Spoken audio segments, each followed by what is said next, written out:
আমরা এই টিউটোরিয়ালের মাধ্যমে শেখার চেষ্টা করব ArcGIS এ কিভাবে র্যান্ডম স্যাম্পলিং বা র্যান্ডম পয়েন্ট জেনারেট তৈরি করতে হয়। এর জন্য আমাদেরকে যে কোনো আমরা সেভ ফাইলের এগেইনস্টও পয়েন্ট জেনারেট করতে পারি অথবা রাস্টার ফাইলের এগেইনস্টও পয়েন্ট জেনারেট করতে পারি। তো আমরা এখানে বেসিক্যালি যেটা সব ম্যাক্সিমাম ইউজ হয় সেটি সেভ ফাইলের এগেইনস্টই। তো এটি আমাদের স্টাডি এরিয়া, এখানে আমরা স্যাম্পলিং এর জন্য অথবা একটা র্যান্ডম পয়েন্ট জেনারেট করার চেষ্টা করব। এর জন্য আমাদেরকে যেতে হবে যে সার্চ অপশন। এই সার্চ অপশনে গেলে যে ইন্টারফেসটি খুলবে, এখানে আমরা সার্চ করব র্যান্ডম পয়েন্ট। র্যান্ডম পয়েন্ট করার পরে যেগুলো এখানে সার্চ নিয়ে আসবে, সেখানে দেখুন সেকেন্ড অপশনে দেওয়া রয়েছে ক্রিয়েট র্যান্ডম পয়েন্টস।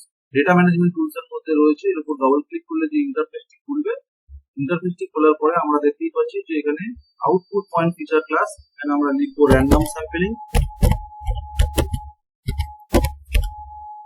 এখানে যে ফিচার ক্লাসটা চাইছে, ফিচার ক্লাসটা এগেইনস্ট আমরা তৈরি করতে চাইছি। এখানে আমরা যাবো এই যে basin boundary UTM, basin boundary UTM এর এগেইনস্ট এখানে আমরা তৈরি করব। তো এটা সিলেকশন করে নেওয়ার পরে এই যে নাম্বার অফ পয়েন্টস ভ্যালু ফিল্ডে আমরা কতগুলো পয়েন্ট জেনারেট করতে চাইছি, 1 থেকে 1000 বা 1 লক্ষ পয়েন্ট জেনারেট করতে পারি, যেটা দরকার আমাদের।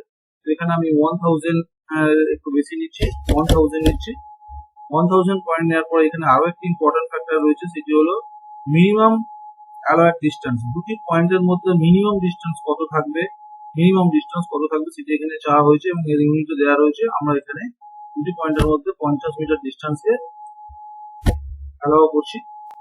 এরপর এই ফাইলটা কোথায় রাখবো, তার কি নাম হবে সেটি সেট করে এখান থেকে ওকে। ক্রিয়েট র্যান্ডম পয়েন্ট এখানে সাকসেসফুল মেসেজ এসেছে, আমরা দেখতেই পাচ্ছি এখানে পয়েন্ট জেনারেট হয়েছে। এবং এর উপর রাইট ক্লিক করে আমরা চাইলে এই অ্যাট্রিবিউট টেবিলটা দেখলে বুঝতে পারবে যে অবজেক্ট আইডি রয়েছে, এখানে 1 থেকে স্টার্ট হয়েছে এবং 1000 এ কি এন্ড হয়েছে। আমরা এখানে 1000 পয়েন্ট জেনারেট করার কথা বলেছিলাম। এইভাবে ArcGIS এ আমরা র্যান্ডম স্যাম্পলিং বা র্যান্ডম পয়েন্ট জেনারেট করতে পারি।